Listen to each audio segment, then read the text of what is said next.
Halo, selamat datang kembali channel kami Otomotif. Hari ini gue pengen ngebahas tentang kelebihan dan kelemahannya si Toyota Ace ini ya. Berhubung lagi wabah virus corona, gue di mobil sendiri, terus gue nggak lupa bawa masker dan juga hand sanitizer. Jadi setiap kita mau melakukan sesuatu, mau megang apa, gue menyarankan buat pakai hand sanitizer. Maskernya nggak gue pakai, tetap gue bawa karena kan ini udah mobil doang. Gue stay in car, nggak kemana-mana, maksudnya nggak turun dari mobil. Kalaupun gue turun dari mobil, gue pakai masker gitu. Oke, sekarang kita mulai aja videonya dari kelebihan dan kelemahannya si Toyota Ace ini ya. Mungkin ini jadi cocok jadi rekomendasi buat kalian yang nyari mobil Toyota Ace gitu ya, buat jadi referensi. Oke, ikutin terus. Oke teman-teman, kita mulai video ini.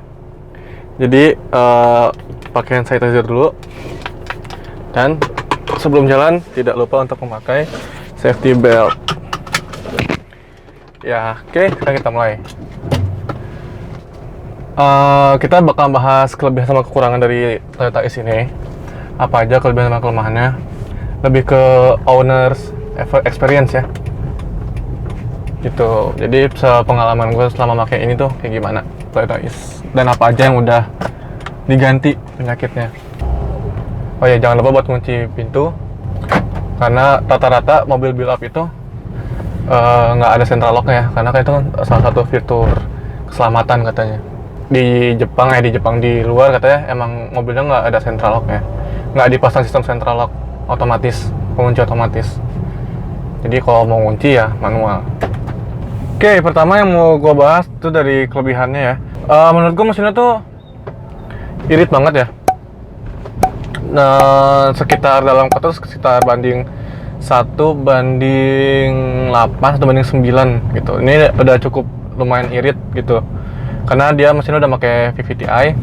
Nah, jadi gue pengen bahas dulu nih. Kan gue bilang mesinnya irit ya, sekitar 1:8, 1:9, 1:10 di dalam kota. Karena ini sih mesin gue yang isinya 1,3. Jadi Toyota Ace itu yang masuk ke Indonesia ada dua mesin. Yang pertama 1,5 1005 cc yang mesinnya 1 NZFE yang sama dipakai mesin Vios generasi pertama. Nah, ini mesin yang paling kecilnya, cc-nya 1300 cc, 4 silinder, kode mesin itu 2 NZFE. Nah, jadi kalau kalian udah pernah pakai Vios atau Yaris gitu, itu udah irit. Nah, ini lebih irit lagi nih, karena cc-nya lebih kecil, 200 cc, lebih kecil daripada yang 1 NZFE. Jadi beda ya mesinnya ya, kalau punya gua. Nah, untuk tipe terendah itu emang mesinnya yang lebih kecil. Transmisinya sih lumayan responsif lah. Ini matic-nya matic konvensional, bukan CVT. Jadi gua lebih suka dan lebih prefer ke transmisi yang konvensional kayak begini dibanding CVT. Kenapa? Ya, emang kita bisa bilang CVT itu emang lebih halus perpindahannya, terus minim hentakan, karena kan cuma pakai belt doang ya, bukan pakai gear. Tapi untuk biaya perawatannya, banyak mobil Brio, banyak mobil-mobil Yo atau mobil CVT Honda gitu, mereka kalau CVT-nya jebol itu segelondongan cuy belinya, bisa nyampe 40 jutaan, 50 jutaan, 60 jutaan di bengkel resminya Honda gitu ya. Kita ngomongin Honda nih.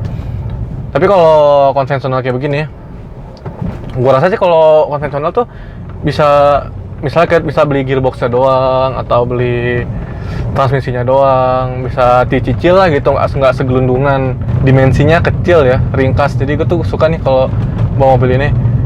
Mobil tuh kecil, kayak seukuran Brio gitu kan, cuman kelihatannya lebih gendut gitu. Kalau buat masuk-masuk gang di Jakarta ya, Jakarta kayak di gang-gang sempit di Jakarta, ini enak banget, nggak takut papasan sama mobil dari depan ya. Misalnya kalau papasan harus ngalah banget, terus kita takut sampai sebelah kiri kita baret ngehajar pagar orang atau masuk ke got gitu mungkin. Nah, jadi di Jepang itu kan, setahu gue tuh itu tuh genrenya tuh dia crossover ya, bukan hatchback. Jadi dia punya ground clearance-nya itu yang lebih tinggi daripada hatchback lain. Contoh kayak dibanding sama Honda Jazz ya, untuk setahun sama dia Honda Jazz GD kalau nggak salah deh, yang ground clearance-nya tuh lebih tinggi ini dibanding yang JSGD. Jadi bisa dikategorikan ini sebagai crossover kali ya, hatchback crossover mungkin. Nah, karena dulu itu tahun 2003, ini kan tahun 2003 ya, belum ngetrend di Indonesia crossover ya. Jadi dianggapnya masuknya di Indonesia itu sebagai hatchback atau city car gitu. Dianggapnya head to head sama Jazz sama Yaris gitu. Padahal enggak, ini tuh beda kelasnya sendiri ya, punya kelasnya sendiri dulu. Dan kalau bisa dibilang tuh kayak saingannya tuh SX4 mungkin ya, sama-sama crossover hatchback. Kita kalau mau nyari spare part gampang banget cuy. Kita ke toko Underdeal gitu, kemanapun nyari spare part Toyota Is itu gampang. Persamaannya itu sama Vios Gen 1 persamaannya, banyak persamaannya. Contoh kayak ini, gue ganti radiator itu pakai Vios punya Gen 1. Karena kalau gue searching Vios Gen 1 sama punya Toyota Is itu sama radiatornya. Terus yang selanjutnya itu kaki-kaki shockbreaker itu sama kayak punya Vios Gen 1. Itu shockbreaker ini 4-4-nya nih shock udah gue ganti, itu pakai punya Vios sama. Dan kalau gue bilang ke tukang Underdeal nyari shockbreaker Is gitu ya, pasti harganya mahal karena dia tahu Is itu build up. Cuma kalau kita tahu persamaannya ya kita cari yang punya Vios aja, dan harga pasti murah kalau punya Vios. Jadi kalau gue sih pribadi nggak khawatir ya bawa Is kemana-mana. Mau gue bawa ke puncak waktu itu, terus gue bawa kemana pun gitu, gue nggak khawatir ya, karena spare partnya di mana-mana melimpah Toyota tuh gitu. Dan harganya pun, harga spare partnya juga murah. Cuman yang paling dikhawatirkan itu body partnya ya, bukan spare part. Limbung kalau di kecepatan tinggi, karena mobilnya itu lebih tinggi daripada hatchback lain ya, sekitar berapa milimeter lebih tinggi. Yang pasti mobil ini tuh kalau di tol itu emang agak limbung. Kita compare dari kelasnya, mungkin SX4 lebih stabil ya, Toyota Is ini lebih limbung mobilnya, nggak terlalu antep gitu. Ini suspensinya tergolong keras. Waktu itu gue ganti shockbreaker, shocknya itu kebetulan udah mati ya, udah banyak duduk-duduk, gue ganti. Dan sekarang gue pakai punya Vios, itu keras banget shockbreakernya tuh. Dan emang kata teman gue yang pernah pakai Is juga, emang Is itu karakteristiknya tuh shockbreakernya keras, stiff gitu. Stiffnya bukan kayak stiff kayak Fiesta ya, beda, kerasnya keras gimana ya, agak kurang nyaman sih sebenarnya gue sama kerasnya gitu. Cuma kalau diisi bobot kayak 4 orang atau 3 orang atau 2 orang, itu gue rasa sih nyaman.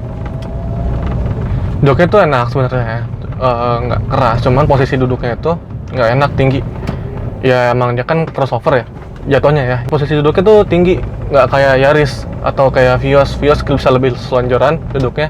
Tapi kalau ini tuh kayak tinggi banget itu gue agak kurang suka kalau duduk yang tinggi-tinggi gitu. Padahal ini bisa di kebawahin ya, joknya bisa diturunin. Cuman udah paling mentok segini, tetap tinggi kelihatannya gitu. Ya positifnya sih emang visibilitas kita bagus itu kan, kelihatan terjangkau semua. Cuman nggak suka gue duduk tinggi kayak gini, lebih suka duduk yang lebih nyelam gitu loh ke bawah.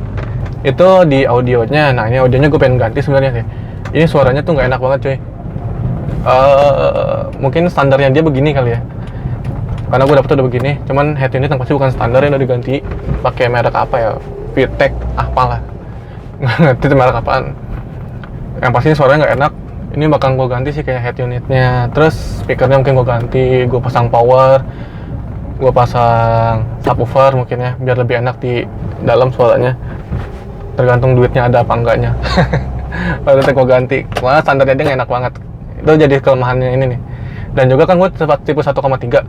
Nah ini nggak dapat tweeter nih untuk tipe 1,3 nya. Untuk tipe 1,5 nya kayaknya dapat tweeter gitu. Selama gue pakai mobil ini hampir 2 tahun kayaknya, hampir 2 tahun setahun ini belakangan ini, apa aja sih udah gue ganti, apa aja sih udah yang masalah dan penyakitan itu. Dari dalam kabin dulu, dari interior nih ya. Yang pernah gue benerin tuh power window dulu. Power window sebelah kanan itu kayak bagian dari power window-nya ini nggak bisa turun otomatis, naik turunnya tuh manual, harus ditahan, jadi nggak auto. Nah itu tuh gue nggak tahu kenapa, tapi kok sekarang udah normal, udah bisa autonya bisa normal. Itu waktu itu gue benerin nggak nyampe 300.000 kalau nggak salah, murah kan. Ini kan kilometernya udah sampai 173.000 lebih ya, ongoing gitu kan, masih tetap berjalan karena tiap hari mobil jalan. Banyak permasalahannya tuh di masalah mesin sih aman sih ya. Gue bilang, gue jujur itu mesin aman, nggak ada masalah, nggak ada rembes sama sekali.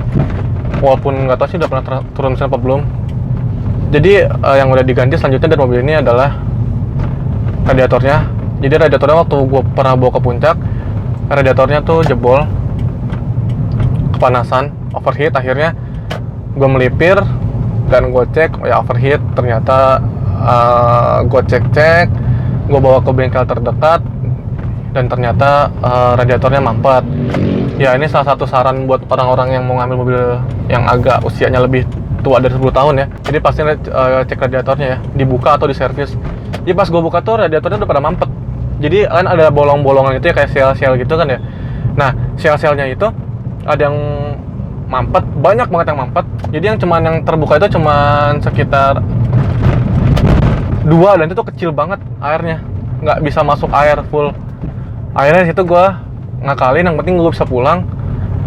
Jadi gue cuma colok-colok aja, dicolok-colok, dibersihin sama tukang servis radiator, yang sebenarnya nggak disaranin katanya, bikin bengkok si selnya katanya ya.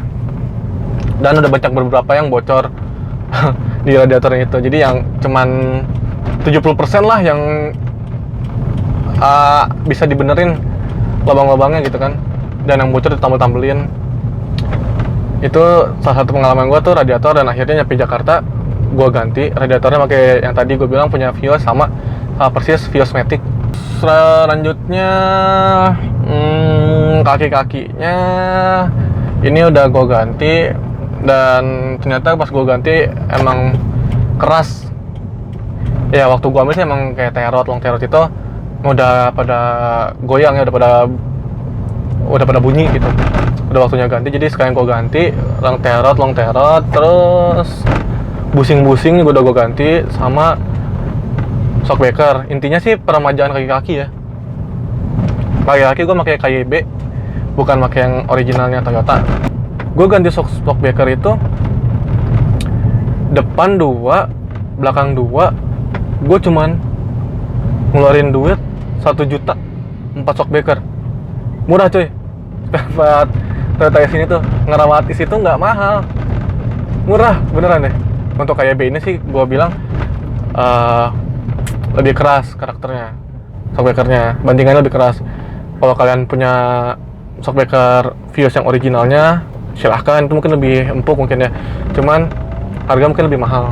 Terus ini velg udah gue ganti pakai ring 17, karena emang gue pada waktu dapat mobilnya tuh nggak original velgnya ya. Jadi gue pakai, ya udahlah gue pakai velg ini sekalian, pakai velg tipis sekalian ring 17, yang pasti ngaruh ke bantingannya itu jadi jadi keras, nggak enak. Udah masuk shockbreakernya keras gitu kan. Terus velgnya pakai ring 17 dan bannya otomatis dikecilin. Gue pakai ban per 45, jadi bantingannya lebih nggak enak, lebih keras lah bantingannya gitu. Cuman kalau buat dalam kota masih oke gitu, masih di batas ya toleransi lah, batas wajar. Ini PR-nya sih sebenarnya mobil gue, PR-nya tuh masih ada di bagian kaki-kaki lagi ya, terutama bagian steering itu gue masih nggak tahu kenapa mobil gue tuh di atas cepet geter, nggak tahu kenapa itu geternya. Mungkin bagian dari rack steer-nya, tapi kalau udah dicek sih rack steer-nya sih aman. Cuman ya belum ketemu aja sih apa penyakitnya. Sambil gue jalan, sambil gue cari-cari, sambil gue rapi, pelan-pelan gue rapihin gitu. Karena kalau langsung brek sekaligus mahal. Pastinya mahal ya, bukan mahal ya, duit yang dikeluarnya banyak duitnya. Ya kayaknya gitu aja sih gitu. Salah satu tips gue kalau mau nyari mobil tua tuh, jangan lupa perhatiin mesinnya ada kebocoran atau enggak, terus ada yang rembes atau enggak di mesinnya, transmisi juga, power steering juga pasti ada yang rembes apa enggak. Karena kalau ada rembes itu biaya perbaikannya lumayan. Tapi kalau untuk Toyota sendiri ini agak lumayan murah sih kalau buat turun mesin gitu. Pastiin radiatornya tuh juga aman. Cek termometer kalian, atau mobil kalian jadi ntar overheat kayak mobil ini. Ini mobil udah overheat, kompresnya udah bocor, jadi udah waktunya turun mesin juga sebenarnya mobil ini. Gara-gara 2 kali gua overheat. Yang pertama yang jebol di puncak, yang kedua di daerah Bekasi selangnya lepas. Jadi airnya hilang semua dari radiator. Ya itu, pastiin radiatornya sehat, karena ganti radiator itu penting. Mendingan gua ganti radiator seharga 2 jutaan ya. Ini kan pakai nggak tahu dia mereknya apa. Yang pasti sih punya Vios dan harganya tuh nggak nyampe 2 juta. Dibanding gua harus turun mesin. Karena kalau turun mesin itu nyampe 8 juta atau 5 juta atau around 3 juta sampai 5 juta. Mendingan gue ganti radiator. Selanjutnya kaki-kaki pastiin nggak ada yang bocor, nggak ada yang getas, karet supportnya, dan pastiin kalian buat cobain dulu mobilnya ada bunyi-bunyi geluduk-geluduk apa enggak. Terutama untuk mobil Jepang sih ya lumayan lah ya, harga spare partnya murah, jadi harus dipastikan benar-benar mobilnya dalam keadaan sehat kaki-kakinya. Kalau gue pribadi sih, kalau saran gue tips buat ngambil mobil second bekas itu jangan lupa perhatiin interiornya rapi atau enggak gitu, karena interior itu menentukan harga. Kalau interiornya masih rapi, masih apik, masih wangi, masih bagus gitu, masih kayak standarnya, interior yang penting rapi aja. Masalah eksterior mah gampang lah, bisa dicat ulang atau dibenerin gitu kan. Cuma kalau interior itu nyarinya susah barangnya. Misal kita interiornya kayak ini nih, jelek nih, ini gue pengen ganti cover airbagnya aja tuh susah banget. Sama ini nih, setirnya dia, setir Toyota S ini mungkin ada, cuman harganya lumayan mahal. Mending gue ganti setir Nardi sekalian deh. Udah sih gitu aja tips gue. Mudah-mudahan informasi ini bermanfaat buat kalian mengambil Toyota S. Jangan lupa tekan tombol like, subscribe. Terus kalau kalian punya pengalaman punya Toyota S, silahkan komentar di bawah, kita sharing bareng. Jadi segitu aja video dari gue. Ini lagi musim corona, saran dari gue stay at home. Kalaupun kalian mau keluar, terpaksa keluar, selalu bawa masker dan hand sanitizer kemana-mana. Ingat, harus social distancing, jaga jarak 1 meter sampai 2 meter lebih. Jangan berkerumun. Sekarang peraturan di Jakarta yang baru itu adalah PSBB. Supir di sini, tapi kita nggak boleh bawa penumpang di sebelah kiri kita, di depan. Harus di belakang sebelah kiri. Semoga wabah ini cepat berlalu. Semoga kita bisa beraktivitas normal seperti dulu. Karena gue juga sebenarnya udah pengen banget ngebengkel cuy. Mohon maaf kalau salah kata, dan goodbye. Oke, thank you udah nonton video ini sampai habis. Jangan lupa like, comment, dan subscribe. Jangan lupa buat follow Instagram Arotomotif, dan tungguin semua video-video keren nanti yang lagi akan datang ya. Thank you.